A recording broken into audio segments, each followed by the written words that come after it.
ভিডিওটিতে ক্লিক করার জন্য আপনাদেরকে জানাই অসংখ্য অসংখ্য ধন্যবাদ। আপনারা দেখছেন আমাদের প্রিয় YouTube channel West Bengal DA salary. West বেঙ্গলের ডিএর আপডেট এবং বেতন বৃদ্ধির আপডেট প্রত্যেক দিনের জন্য পাবেন, তাই অবশ্যই চ্যানেলের সাথে থাকুন। চ্যানেলটিকে সাবস্ক্রাইব করে পাশে থাকা বেল আইকনটিতে প্রেস করে রাখুন পরবর্তী লেটেস্ট আপডেট পাওয়ার জন্য। কি বলা হয়েছে আজকের এই ভিডিওটিতে, চলুন দেখে নেওয়া যাক। সরকারি কর্মচারীদের বেতন ও ডিএ কবে বাড়বে, চলুন আজকের এই ভিডিওটিতে বিস্তারিত জেনে নেব, তাই ভিডিওটি সম্পূর্ণ দেখবেন। চ্যানেলে যারা এই ভিডিওটি প্রথম দেখছেন অবশ্যই চ্যানেলটিকে সাবস্ক্রাইব করে রাখবেন। এখানে বলা হয়েছে বর্তমানে কেন্দ্রীয় সরকারের কর্মচারীদের কিন্তু সপ্তম বেতন কমিশনের অধীনে কিন্তু রয়েছে।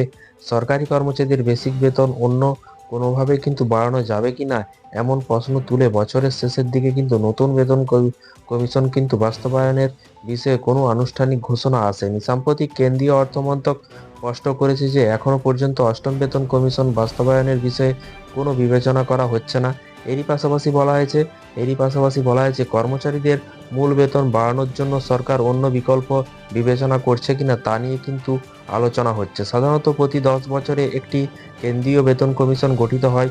সপ্তম বেতন উম, দু- সপ্তম বেতন কিন্তু এখানে বলা হয়েছে কমিশন 28শে ফেব্রুয়ারি 2014-তে গঠিত হয়েছিল এবং এর সুপারিশগুলি কিন্তু 5 জানুয়ারি 2016 থেকে কার্যকর হয়েছিল। এখন 10 বছর পরে 2026 সালে অষ্টম বেতন কমিশন নিয়ে আলোচনা শুরু হয়েছে। খবরে বলা হচ্ছে যে কেন্দ্রীয় সরকারি কর্মচারী সংগঠনের প্রতিনিধি ইঙ্গিত দিয়েছে যে নতুন বেতন কমিশন গঠন না করলেও কিন্তু কেন্দ্রীয় সরকারি কর্মচারীদের মূল বেতন বাড়ানো যেতে পারে। Joint consultative machinery national council of secretary Shivgopal Mishra বলেছেন যে তিনি এখনো মনে করেন যে সেরা উপহার হলো কিন্তু একটি নতুন বেতন কমিশনের মাধ্যমে কেন্দ্রীয় সরকারি কর্মচারীদের মূল বেতনের পরিবর্তন করা। তবে এবার নতুন কিছু বিকল্পের মাধ্যমে সরকারি কর্মচারীদের বেতন বাড়াতে পারে কেন্দ্রীয় সরকার। এই বিষয়ে কিন্তু কেন্দ্রের পক্ষ থেকে আনুষ্ঠানিক কোনো বিবৃতি আসেনি। মিত্র আরও বলেছেন যে যদি কেন্দ্রের কাছে কিন্তু মূল বেতন পরিবর্তনের কোনো প্রস্তাব মানে থাকে, তবেই কিন্তু প্রথমে কর্মচারী ইউনিয়নগুলির সাথে আলোচনা করতে হবে।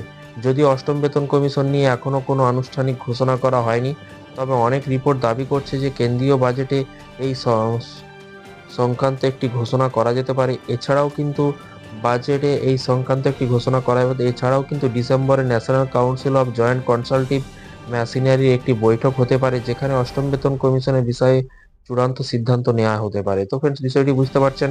এই ছিল আজকে একটি ছোট্ট আপডেট। এই ধরনের প্রতিদিন সরকারি কর্মচারীদের লেটেস্ট আপডেট পেতে চ্যানেলটিকে সাবস্ক্রাইব করে রাখুন পরবর্তী নতুন আপডেট পাওয়ার জন্য। ভালো থাকবেন, সুস্থ থাকবেন এবং নিজের খেয়াল রাখবেন। Thank you.